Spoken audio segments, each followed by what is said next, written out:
All right, everybody. Well, I kind of want to explain what we're going to do right now.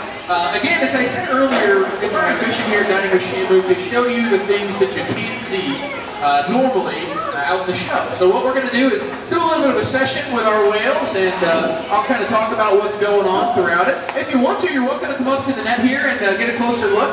We do ask, remember, that you stay on your side of the net. That's important, but we're going to be playing. And right now, here's a bit of a rare opportunity. We have 6 whales in the same pool here for Dining with Shamu. We don't have that many, so take a quick look here. Now, as this goes on, I'm going to talk a little bit about what you're seeing and talk a little bit about the animals we have here, killer whales and killer whale training, all that fun stuff. First things first, we'll have some introductions. The 2 trainers working with the whales here are Leslie on the far end and Jenny right here.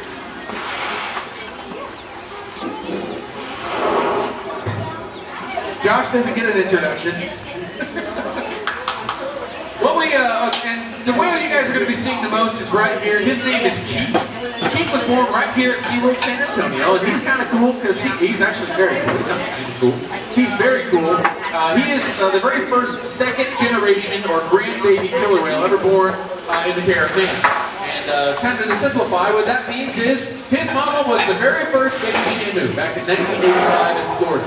Then she grew up and had him right here in the early 90s here at SeaWorld San Antonio. So he is a second generation killer whale born here in the Caribbean. So that's a really cool thing. And I've always said that kind of one of the coolest things about animals is when you take care of them the right way, give them everything that they need, they have babies. And that's a cool thing. So baby killer whales are fun. Speaking of baby killer whales, Leslie, point to the baby killer whale. Leslie, point to the baby killer whale. There it is right there. Her name is Sakari. Sakari is a little over 14 months old.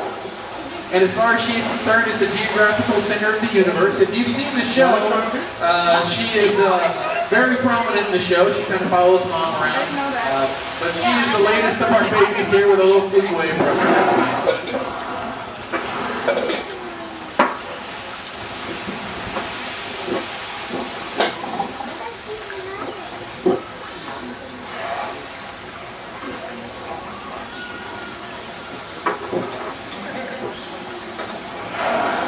What you see Jenny doing here is really just kind of a relationship session.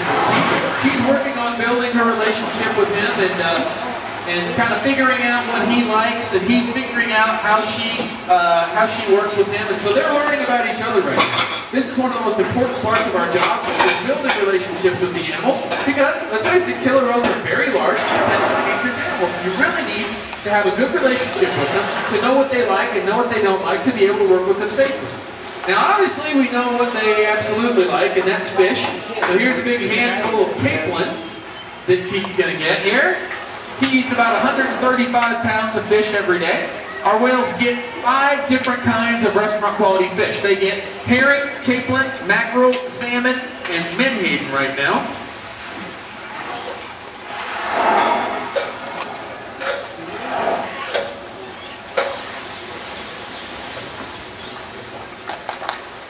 And you see Jenny splashing Keet with a bucket here. That's a secondary reinforcement. She's just playing with the bucket, playing the splash in the water, having a good time. Now, I should explain, I said secondary reinforcers. There are 2 different kinds of reinforcers we use here at SeaWorld. There's called primary reinforcers. Those are the things that the animals need to survive. So food, air, water, things like that. All of those are primary reinforcers.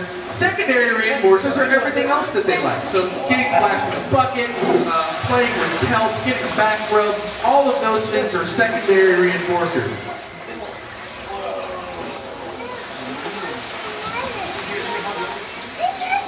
This brings up a good opportunity to talk about how we train the whales. And all of the animals here at SeaWorld are trained using positive reinforcement. What that means is when they do things correctly, they get lots of stuff that they like. They get fish, they get toys, they get backgrounds, they get frozen jello, they get all kinds of things that they like when they do things correctly. And then that brings up, what do we do when they do things incorrectly? Anybody know? Nothing. Very good. We do our best to not draw attention to it. So we draw a lot of attention to the good behavior, and we just kind of ignore the bad behavior. What we do is stand there for 3 seconds, and then move on.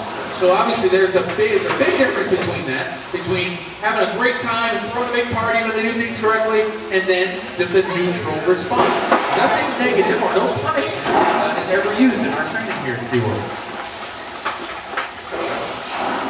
And you may hear Jenny blow that whistle that she has. We all wear these dog whistles around our necks, and that's all they are, just a regular dog whistle.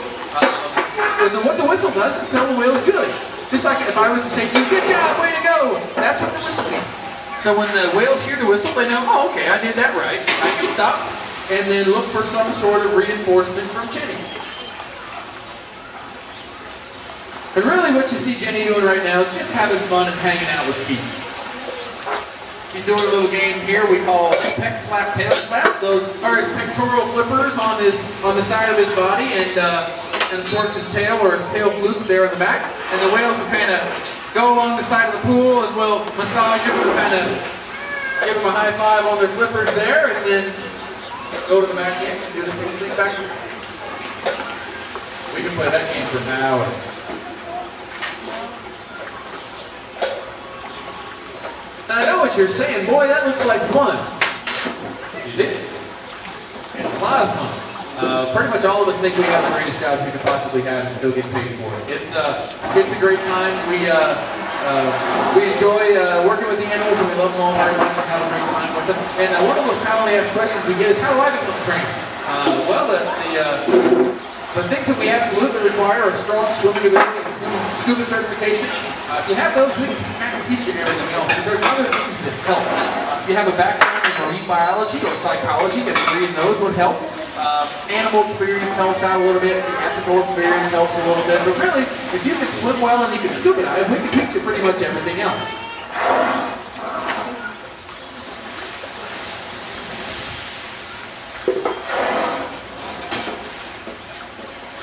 Now, to become a trainer, you need to take our swim test here. And the swim test takes place in the pool. And speaking of the pool, these pools are about 4.5 million gallons total between all the water you see here and the water that's coming from our filtration system. About 4.5 million gallons.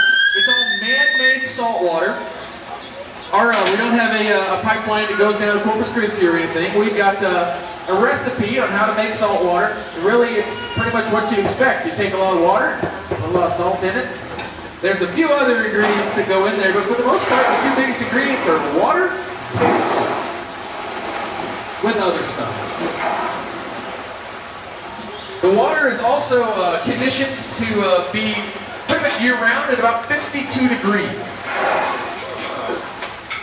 For those of you who've been out and seen the Believe show and have gotten some souvenir salt water in your lap, you've been able to feel that 52 degrees. All right, everybody, Keet's got a great big wave here for everybody. Get your cameras up there.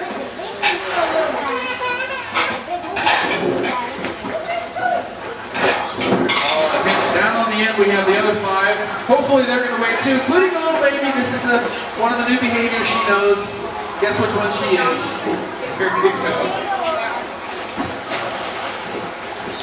If you haven't seen the show yet, come on back at 3 o'clock or at 5:30 today. Sakari's usually in those shows and pretty much does whatever she wants the whole show, which is pretty cute.